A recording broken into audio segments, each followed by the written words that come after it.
Geopolitics and Empire is joined by economist, financial broker, author, and podcaster Peter Schiff to talk about the current state of the economy in light of the coronavirus hysteria and what may be the popping of the biggest financial bubble in the history of the world. Mr. Schiff, many are calling the coronavirus the black swan that we've all been waiting for. You're saying that this is the pin that is going to or has already perhaps pricked the greatest financial bubble in the history of the world. The Federal Reserve just had a meeting issuing a historic rate cut to stave off the collapse of the stock market, and you're warning of an even bigger bubble in bonds. Is this the real deal, and is 2020 the year we see the sequel to the 2008 global financial crisis? Yeah, it looks that way. Who would have known that the pin for this bubble would end up being a virus, right? But you never know. But bubbles always find their pins, and it looks like this one found one. But what's happening now is not because of the coronavirus. That's the pin. The problem is the bubble that the pin just pricked. And so at this point, I'm not even sure, it matters as much about what happens with the virus. I mean, it matters certainly health-wise and the people who are affected by it. But I think in the scheme of things, I think the bubble is already pricked. Regardless of what happens to the pin, I think the air is going to come out. Between the economies of the U.S., the EU, and China, who do you think will be hit the hardest, and what consequences do you see as a result of the popping of the bubble around the world? Well, I think the U.S. I mean, the biggest problem is the countries that have the most debt, because they're the most vulnerable, the most susceptible to an economic downturn. Think about it in terms of a household.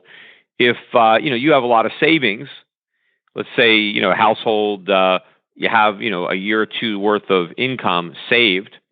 If you lose your job, well, it's not a complete disaster. You have money in the bank. You can make your mortgage payment. You can make your car payment while you're looking for another job.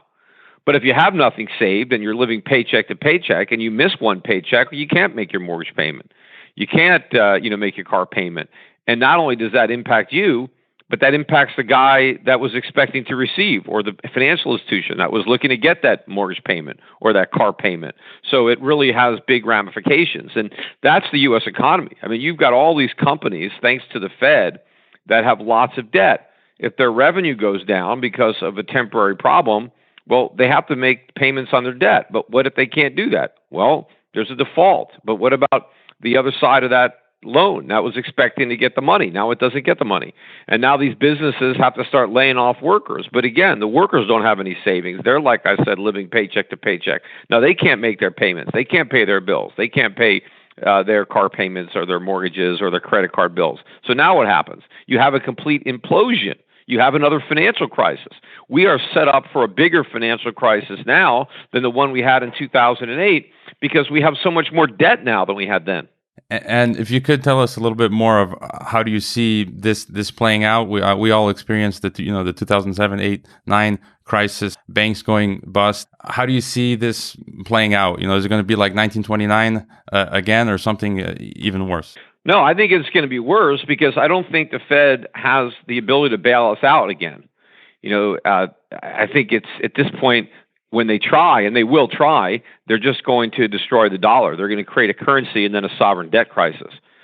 So I think instead of people fleeing to the dollar like they did in 2008, they're going to flee from the dollar. And so that's going to just really compound the problems. You see this, some of the politics of President Trump, and as well as this crisis being a catalyst perhaps for the return of U.S. manufacturing? No, there is no manufacturing returning to the U.S. I mean, that was all a myth. I mean, that's never happened. I mean, manufacturing was in a slump even before the coronavirus. And now it's going to be an even bigger slump. And what do you think this means for President Trump? And what do you make of James Woods' recent comment that, quite interesting, that Joe Biden will choose Hillary Clinton as his running mate, who could eventually replace Biden as president if Biden has to step down for health reasons? So how do you think this will impact this year's elections? Well, I don't know who Biden is going to choose for VP. I'm assuming he's going to choose the person who's most likely to help him, which is generally what happens. And maybe Amy Klobuchar, is a woman that I think has more appeal than Hillary. I mean, Hillary has a lot of problems. I don't think Klobuchar has those problems. Obviously, the Clintons have the connections and they have a lot of clout. But I think a better way to put Hillary in office would be to have somebody more palatable on the ticket now and then Biden could resign or Klobuchar could become president, and then she gets to pick who she wants for vice president. Then maybe she could pick Hillary, and then she could resign. But I doubt she would give up power when she had it. I don't know. But I mean, it's going to be a political decision. But what I do think, and I think the markets haven't even digested this, is that while Sanders was clearly worse than Biden, and a Sanders presidency would be a much bigger disaster for the markets and the economy than Biden, Biden's still a disaster. And the reality is, Biden will win if we're in a recession. See, Sanders was so radical that it was possible that Trump could get reelected even if the economy was in a recession. Now, he may not have. It was kind of maybe a toss-up. But I think if we are in a recession in November, Biden wins. I mean, I don't think there's any way Trump can get reelected if the economy is in a recession when people go to the polls. So that's what nobody is preparing for. And it should become a self-fulfilling prophecy for the markets, because obviously if we're in a recession, we're probably also going to be in a bear market. And Trump's claim to fame, I mean, his own barometer of success is the level of the stock market.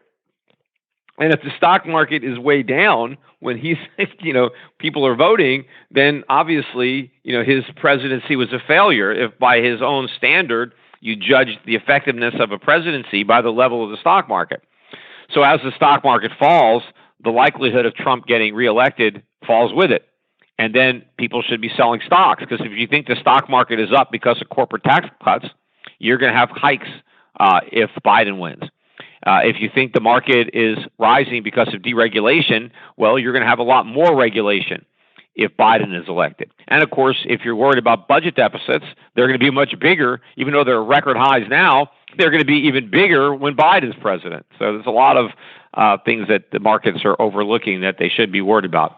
And what are your thoughts, perhaps just to continue that train of thought, on the paralysis and gridlock that we're seeing in the U.S., this soft kind of civil war? You're someone who's been outspoken on the topics of capitalism and socialism. And what do you make? There was an interesting comment by the former New York City police commissioner who said that he considers socialism now to be a bigger threat to the U.S. than even Islamist terrorism. What are your thoughts on what's happening in the U.S.? Oh, yeah. I mean, socialism is always a big threat. That's the problem with democracy. I mean, every democracy in the history of the world has succumbed to socialism in one form or another. That's the problem. I mean, that's what the founding fathers were worried about when they established the U.S. as a republic. They didn't want it to be a democracy because they were worried about democracies because the public will vote for socialism. And that's what's happening. It's happening in America. Socialism is getting more and more popular because people want free stuff. People want stuff they didn't earn. They want to take things from other people. And, socialism appeals to greed and envy, which are some of the lowest human emotions, but we all have them.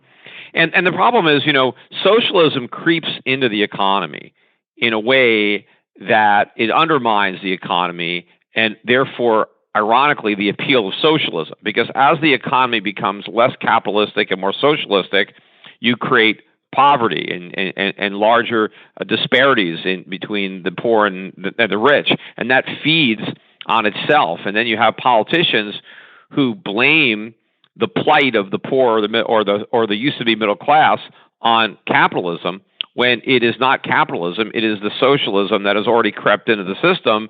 And then the solution that the politicians hold for these problems is we need even more socialism, until eventually you go, full turkey, you go all in, right?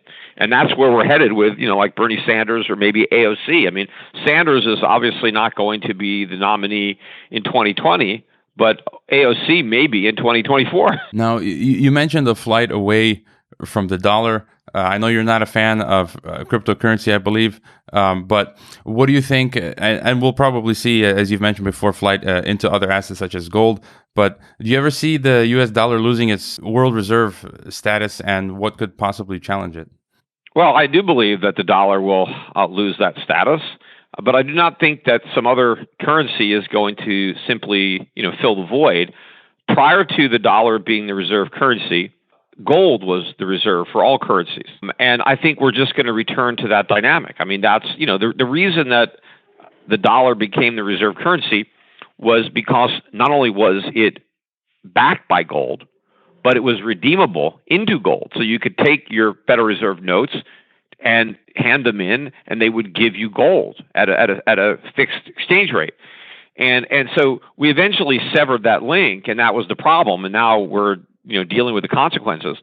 But I think that the world is simply going to return to a sounder reserve system where paper currencies are backed by real money, gold. I mean, that's how it was supposed to be. And that's how it's going to be again in the future. And I think that is why you're seeing central banks around the world continuing to increase their holdings of gold because they are preparing for the demise of the dollar and the remonetization of gold.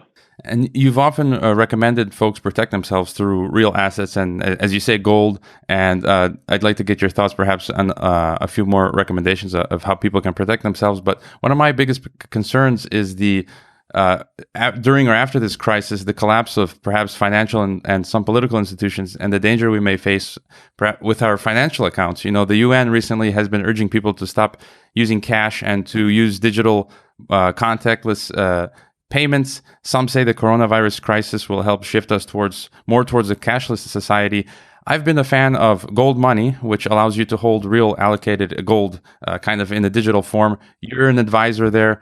But something recently interesting happened with my account. It was frozen for review, which I suppose is a good thing. My account was reinstated after everything checked out. But the head of gold money, Roy Sebag, made comments on Twitter that financial institutions are increasingly being forced by regulators to use tools which surveil their clients. I guess he was alluding to like the client's social media, political, and other views that flag people on this basis. And he kind of warned between the lines that there's this kind of Chinese social credit type system slowly coming to the West. And so I'm kind of afraid of that. And do you have any thoughts on this development as a result of the crisis? Yeah, I mean, look, this is happening. I'm in the banking business as well. And, we really unfortunately made a major mistake following September 11th. And I was a big critic of the Patriot Act when it passed and letting the camel's nose under the tent. But the amount of surveillance now in the financial industry is off the charts, right out of George Orwell, 1984. And basically, everybody that oversees any type of financial transactions has to basically spy on everybody. It costs a fortune, and if you don't do it, you face very harsh criminal penalties. So, there is no privacy or real financial freedom anymore anywhere in the world, and everybody is under a microscope. And that really helped undermine gold money's business model of really monetizing gold and having people using gold as a medium of exchange. Because in order to do the transactions, which, the technology is there to do it very simply. It's very easy for people to spend gold and use gold as a medium of exchange. It's just that the regulatory cost of complying with these rules and regulations makes it prohibitively expensive to do. So that's why gold money kind of just retreated into, hey, we'll buy your gold, you can hold it, you can store it, but hey, don't use it to pay your electric bill because they're making it too expensive. But the same thing is going to happen with cryptocurrencies. I mean, the regulations that are going to be coming. I mean, not that these things were going to succeed anyway; they wouldn't. But they are going to tighten it so bad. I think all the exchanges will eventually be out of business. I mean, or they're going to have to charge such a high fee to buy and sell these things that it's going to make the transactions prohibitively expensive for people to engage in. And they may even just outlaw them outright. I mean, so the whole thing would have to go underground, and people would have to risk harsh criminal penalties if they got caught, with any Bitcoin or other digital currency. I mean, all that stuff could be coming. All right. Is there anything else you feel important to mention, or any final thoughts to leave us with as we go into 2020? Yeah, I mean, just be careful. I mean, this bubble is going to pop. There's a lot of air in it. People should be buying gold. Don't be afraid that you've missed the boat because we're at 1670. We're going much, much higher. The real money, I think, is in the gold stocks. They're still giving these things away because people still have no idea how high the price of gold is going. My gold fund, I got a 5-star gold fund. I think I have the best manager in the business, got an excellent track record, Adrian Day. EPGFX is my gold fund. People should just buy that. You can buy it at Schwab, Fidelity, E-Trade. You can go directly to my website, EuroPacificFunds.com. Get a prospectus, buy right online. My gold fund, I think we're just going to kill it. I think we're going to, beat every other fund out there. Because I think Adrian actually knows how to pick gold stocks. I mean, most managers have no idea what they're doing. The space is so underowned. It's been in a bear market for so long that there's no real good analysts in the space. So I think we have a real edge. And so I think my fund is going to dramatically outperform, the indexes. And it's very hard, for people who don't really know the sector to know which of the junior miners to buy and which ones to avoid, because some are going to go to zero, but some can go up, 50 times. So, you got to know. So I think there's a lot of opportunity for people who can take the risk. I think the upside is way worth it. And then even for people who are just, don't want to take the risk of the mining stocks, they have to realize that they're taking a big risk just holding U.S. dollars, and they got to get out.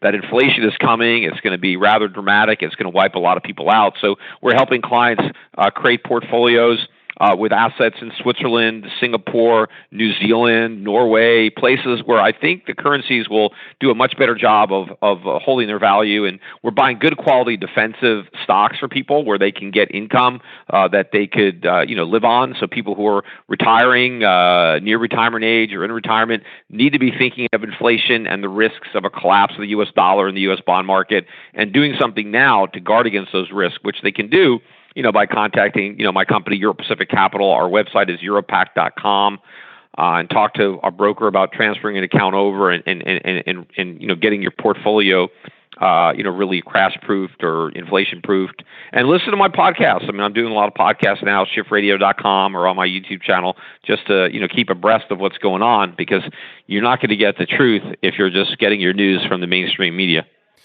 Yeah, and besides the podcast, I also recommend checking out Peter Schiff's books. I know some years ago when I was teaching at university in Mexico, I was teaching various courses in political science, and I was actually assigning some chapters from your books to my students. So hopefully... Yeah. My most recent one is The Real Crash, America's Coming Bankruptcy, and I think we're headed for the real crash now. I hope you enjoyed this Geopolitics and Empire podcast and interview. I would like to remind you that our website is geopoliticsandempire.com, and you can sign up for our mailing list that goes out each weekend with the latest podcast and a long collection of important news headlines. It's good to sign up for the newsletter in case we experience censorship and deplatforming. You can help the Geopolitics and Empire podcast by subscribing to and interacting with all of our channels such as YouTube, Twitter, Facebook, Gab, Minds, and Steemit. You can also help us by leaving a rating and review on your favorite podcast platforms such as iTunes, CastBox, Stitcher, Spreaker, and so on.